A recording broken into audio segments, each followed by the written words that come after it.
So I see within this short time, you've been to the bottom of the pyramid, both in terms of consumers and trade, as well as you've seen some of our supermarkets or malls. What is your takeout? Well, first of all, once more, what we do is all about better knowing and better reaching the consumers. And my takeout is always, always, always the importance that our brands play in the life of the world's consumers. We were visiting one of the very poor, I hate to say, textile workers here. Hardly any money, but fair and lovely for her. Really made a difference. Very important. The once a week or twice a week washing her hair with Sunsilk, very, very important. So if our products every day a little bit more, one day at a time, help them improve their lives, be it in aspiration or be it in real benefits, then I obviously feel very proud to be part of that. And it's absolutely key in any market that I go in, before we lock ourselves up in offices and look at charts, that we talk to our most important boss, which is the consumer. If we are passionate about improving consumers' lives, we talk about all consumers. Right. We don't talk about New York or London. So we talk about all consumers. I would add to this, Ali, the rural population as well. The rural population is very important here. 3/4 of your population has seen an improvement in their standards of living, and our people are passionate to finding them everywhere they are. The reach that we have with our products here is phenomenal. Right. How do you see Unilever Bangladesh's contribution to the growth of Bangladesh's consumer market and economies where in general? Well, it is very clear that companies like ours in these economies play a very important role. Absolutely directly, with the number of people that we employ, directly or indirectly, we employ 10,000 people and probably many more in Bangladesh that depend on us in the total supply chain. Indeed. Some of them you saw in the wet market and many other places, the suppliers of materials, and the list goes on.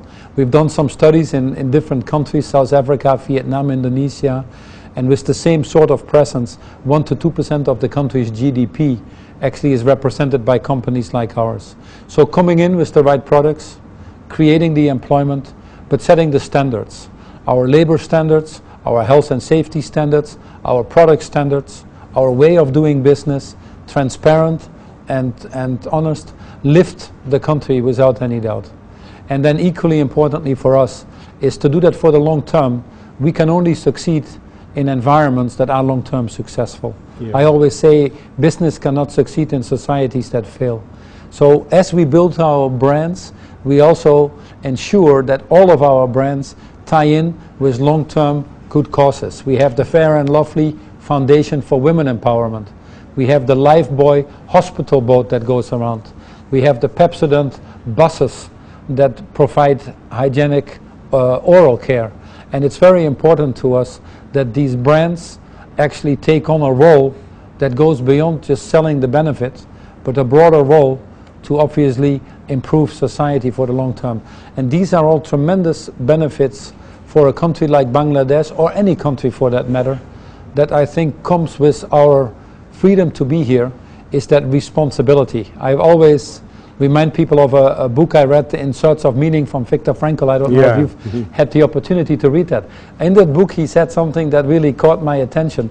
When they built the Statue of Liberty on the East Coast, they forgot to build the Statue of Responsibility on the West Coast. Absolutely. And that is very important to us. We have a tremendous liberty to be here and to operate here as a Bangladeshi company, obviously, and we are successful. With that also comes that responsibility to ensure that we continue to improve the well-being of the country. The success of Bangladesh, obviously, is our success, long term.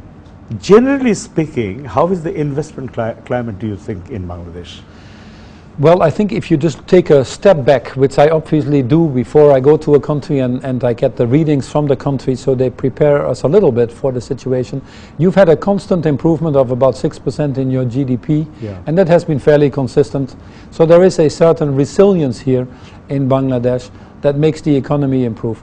You have actually migrated, as you alluded to, Ali, already, about 30% from the lower classes what we call lifestyle classes 1 to 3, to the middle classes. So there is an improvement happening in this country.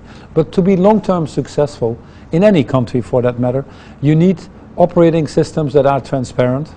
Corruption long-term kills the fabric of a country. Indeed, absolutely. And we have to be very transparent about that. We find it in too many places across the world, and we have to fight against that, because the economy as a whole will suffer.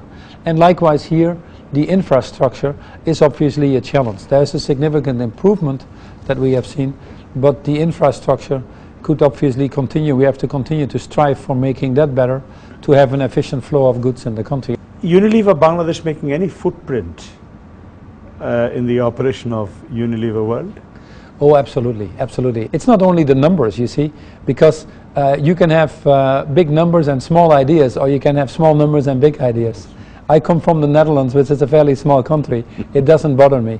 We are an interdependent company, and there are tremendous ideas coming from Bangladesh that we can benefit from for the whole world. And likewise, the potential here is big. As I said to you, if we care about all consumers, there are 170 million consumers here, so this is not a small country. We start modestly. We've been here now for about 40 years, 50 years, since the 60s. We're going to be here for many, many more years, so we will build this up step by step, brick by brick. But there is a tremendous potential, and we don't run the business with where we are today. We run the business for the long term, and that obviously makes Bangladesh a very exciting place. My next question would relate to the CSR activities of Unilever. Yeah. My first question would be that we are aware of the CSR activities which are currently being run by Unilever Bangladesh. Do you, in the world scenario, also have such practices, globally speaking? Yeah, absolutely. It is in the DNA of any Unilever person. It's in the DNA of how we run the business.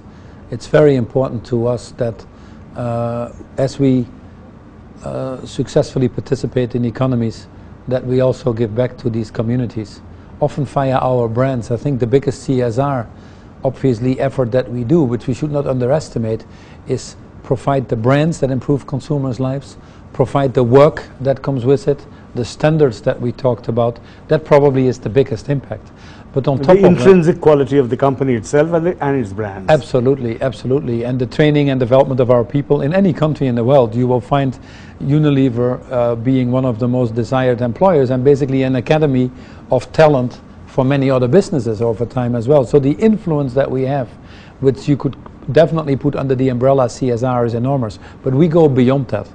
Just to be good corporate citizens or just to do charity, we obviously do these things as well. But we try to build into all of our brands and programs sustainable activities. We work a lot with the World Food Programme, one of the biggest partnerships, with UNICEF, with WWF, and we focus on a few things.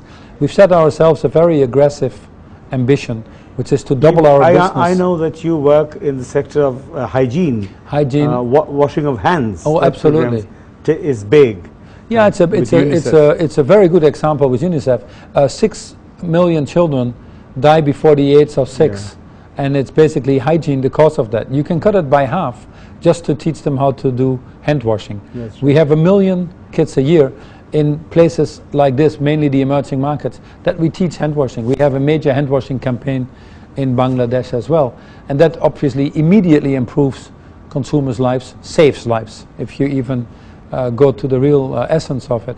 And these things are an integral part of our brand. But we go beyond that. I think the most important thing is that we have a long-term vision, and our long-term vision is to double our business, but to do that whilst improving the environmental impact. And I'm very excited about that, because I haven't found yet any other company that is willing to publicly say we are going to decouple growth from environmental impact. And I believe that is going to be the only sustainable business model in the future. And that is probably going to be our biggest CSR contribution for a long time to come. Going green is